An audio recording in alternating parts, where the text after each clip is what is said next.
Hi everyone, welcome back to a new video of Quick Guide. Today in this video, I'm going to show you how you can download your Instacart application on your phone. Keep watching the video till the end. To download your Instacart application, firstly open your Play Store. In the search box, type in Instacart and make a search.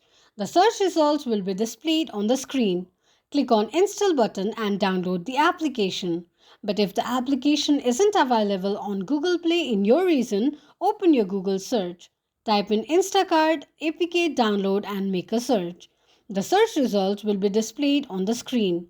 Click on the download link shown on the page. On the next page, tap on Free Download. It will start the downloading process.